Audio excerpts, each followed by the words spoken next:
So if you are doing a calculation and it is giving you an error like this one right here, and you want the cell to appear blank, instead of seeing an error, what you can do is use the if error function. So basically what you do is you go into the cell that is giving you an error. You equals if error, and for the value you want to put the calculation that is giving you an error. So in this situation it is 4 divided by 0, because you can't divide by 0, and then the value of error.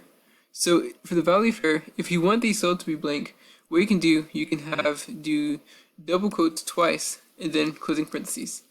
Now the reason why you do double quotes, and as you can see, it yields a blank cell. Now the reason why you use double quotes is because whenever you use quotes like this, it creates what is referred to as a string, which is basically a bunch of text. But if you don't put anything in the quotes, it shows the string as being nothing, which effectively just yields a blank cell. So for example, you could put like apple, or you can even put something like none. And because the relative references are the same with this one as it is with this one, you can just copy the same function. And this is beneficial because when you're doing this, it effectively shows the string or the blank cell as being 0, as opposed to an error like it was showing. So this way you can add. So this way, for example, you can still add the values and get a good number.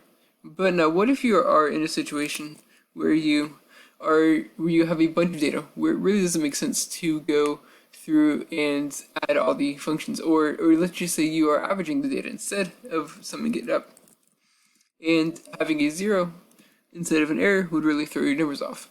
So what you can do to get around this is you can actually keep the error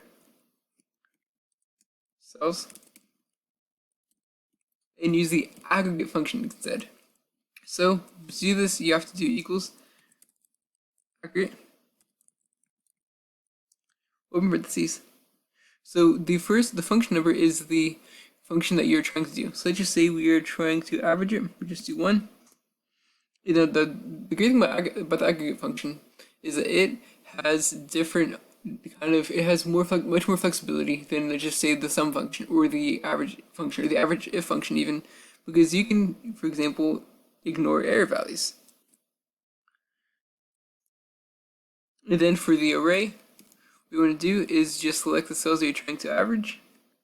And then, now as far as the k argument is concerned, it can be ignored in this situation. Now the reason why it's there is, as you can tell by the brackets, the k aggregate is optional and is only necessary for different aggregate functions. If you are, for example, doing the large aggregate and you need the second largest, you can use the k function. You can put 2 as a k function to get the second largest. But because we're doing average, we don't need it. So you can just do closing parentheses and enter, and it will give you the average. Whereas,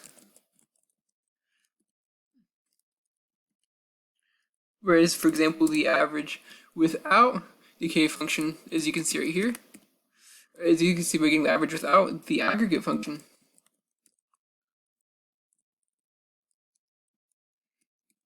would still yield an error in this situation.